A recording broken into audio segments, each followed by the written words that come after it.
Hello again, this is video 7 in this sequence from me, John Keedwell, from the Epics Academy in London and the Epics Vision Academy worldwide. This series of videos is about making moving pictures with your DSLR stills camera.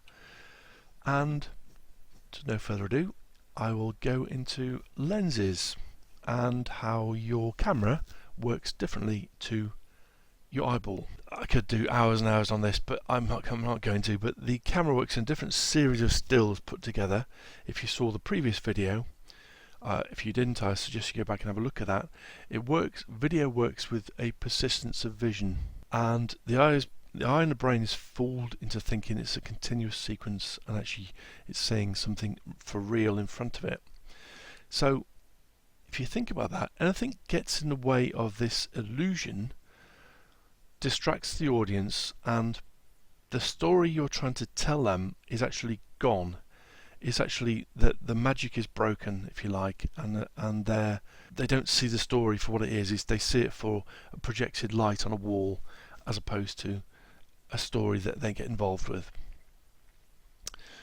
More to that, a moving picture camera needs to do different things to a stills camera.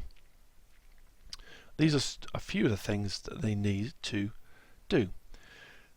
Pull focus. If you're moving the camera at all, you need to have somebody pulling focus for you, ideally.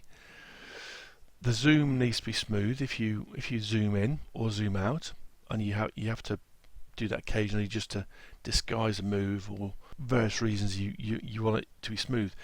Now sometimes stills camera lenses don't keep focus when you zoom. I'll get to this more in a minute, but they also need to pull aperture. And if you look at the lens on the right here, I'll try and see the picture here.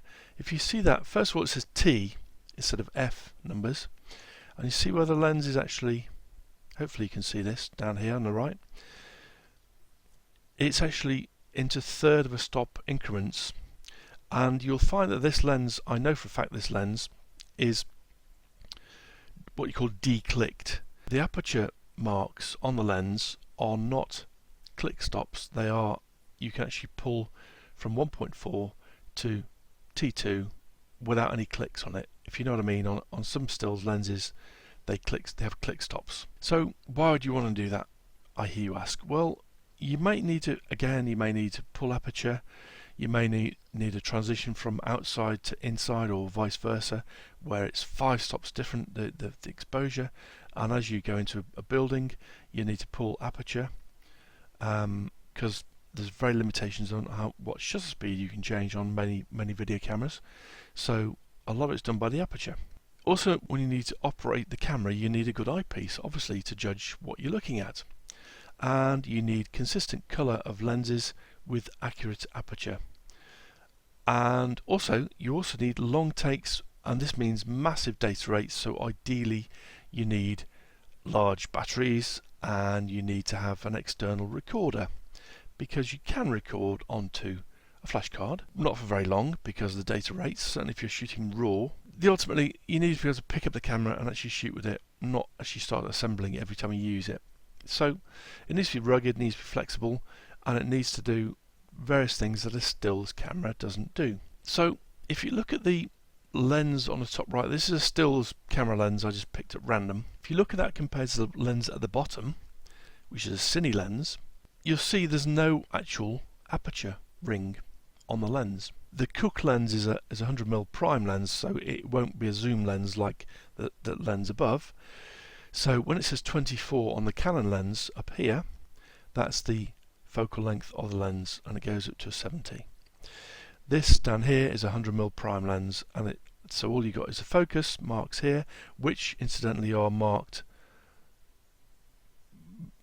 huge difference between 10 feet and 11 feet, for example, and the aperture sizes are marked in different ways. So cinema lenses and stills lenses do different things. They may seem to be the same thing when you look at them, but actually they have different things they need to do. Also, the lens mounts on a cine camera are absolutely robust, because any movement at all, when the camera is focused or the camera zooms, it will actually move, a thousandth of a millimeter movement on the lens will actually change the actual shot. So the lens needs to be supported by bars and a rail system, and you also need to put a matte box on the front for filters. Also, you notice here they have T-stops and not F-stops. Well, a T-stop is that light is actually going through the lens, actually transmitted to the sensor. So it's an absolute record of what the lens actually transmits through at that aperture. An f-stop is more a mathematical probability what it should be like, and it can be half a stop out actually, or more. So t-stops are more accurate. So if you have a t-stop of 2, that lens is exactly T2, not T2.8 or 2.5, for example, which maybe a stills lens maybe. I mentioned before aperturing with no click stops. And the bokeh, this is something you may not know about. This is the actual shape of the out of focus highlights. It's what makes things out of focus and how much out of focus it is. This is done mainly by the shape of the aperture. If you look at the aperture in the middle here and the bottom, it's a very circular aperture made by the aperture blades. If you have less than aperture blades than you've got here, it might be 5 bladed, maybe 8 bladed aperture. Well, it'll be a different shape. So to sum up, lenses need to do different things, and they are different for that reason. And the Cooke here has a suitably expensive price range compared to the 24 to 70 Canon lens at the top. That's it for this one. If you want to know more about this and get in much more detail, you can look at the Epix Vision Academy, and there's lots of information now about lenses, and also depth of field, 4K, green screen, lighting, After Effects, and the Epix Academy at the top is my hands-on course for tutorials. So hopefully I will see you at one of those at some point in the future, and go on to the next video now, and I shall speak to you soon.